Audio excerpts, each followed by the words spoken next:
However, I started working with Steve Harvey when I was 18 years old, and by the time I was going to graduate at 21, I was already the director of publicity and branding at his company, so it just didn't make sense to start in a new career all over when I already had established myself, and so I just continued, and that's a little bit about me. So, I didn't plan to speak on this topic, but when I heard him speak, it just reminded me of what brought me back to music. When I was in elementary school, I played the flute and then the piccolo, and for me that was a way to express my pain. When I was younger, my uncle was bipolar, and every 6 months when he went through his mania phase, he would come and try to kill my mom and our entire family, and we would have to escape and go as fast as we could to a hotel where he wouldn't be able to see our car. And for me, my parents told me that I wasn't able to tell my teachers, I wasn't able to tell my friends, because then they would put my uncle in jail, and he was sick, he wasn't a bad person. And so I was able to express myself through the flute and the piccolo. Once I got to high school, it was not cool to be in band, especially in a Latino and Black Asian community.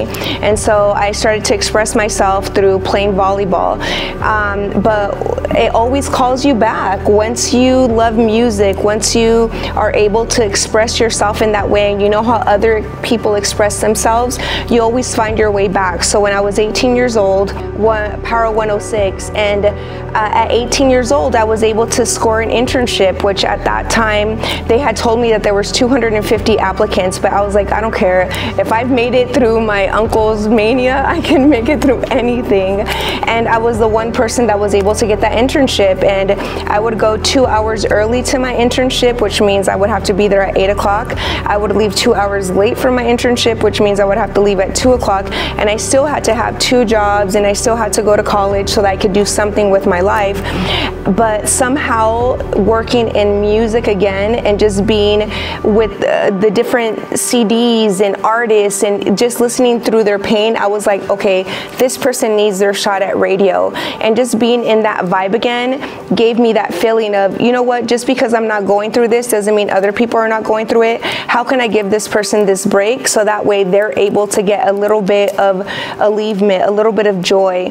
And so if anyone is going through their withdrawals, go back to music. I definitely feel that it's something that will help your soul no matter what. I just feel that there should be a greater agreement of profit sharing, because just like in radio, every time somebody's music is played, you get money. It should be the same thing on these platforms. I'm not too sure about all of the laws and all of that, how Jane is. However, like she said, I've seen it on both sides. For example, I have a client who he's huge on TikTok, where he has been able to get one of his songs to go viral on there, and everyone's doing his dances, and he's been able to tour because of that, and he's able to generate revenue that way. But then I also am able to see how they're being cheated, because if that was a radio station, they would be making millions of dollars off of that. But guess who's making that money? TikTok. And so I see both sides, and it's a difficult situation. And my little 2 cents on it is, I love what Ricky said. We all have individual purposes. Each and every one of us were sent here to do something specific with our gift to affect others and help them in some sort of way. The one thing that we have in common is the God within us. And to answer your question directly is, if you're able to strike a chord that strikes the God within us, you have a #1 hit, you have a #1 book, you have a #1 movie. And so if you're able to find that, and the way that you're able to do that is to pray, meditate, and let God come to you. Don't try to create, let it come to you, because that's when you create the best stuff ever. I'm talking about a screenplay, everything. I talk with this to my clients, because they're always like, I needed my next big hit. I'm like, no, if you try to create something, it's gonna come from an inauthentic place that maybe 100,000 people are gonna be able to resonate with. But if you let it come to you, and it comes from that little place inside that we all have, billions of people are going to love your stuff. Sense on everything you guys have been mentioning. In regards to pivoting, I had to pivot a little bit, kind of like Jesse did, because I had been working incredibly hard since I was 18 years old. And like Arturo mentioned, when you get an opportunity with a mentor, you want to go hard every single day. And I would work 18 hours, 20 hours. I would get as little sleep as possible because I was like, when is this opportunity going to come my way again? I wouldn't eat right. I wouldn't sleep right.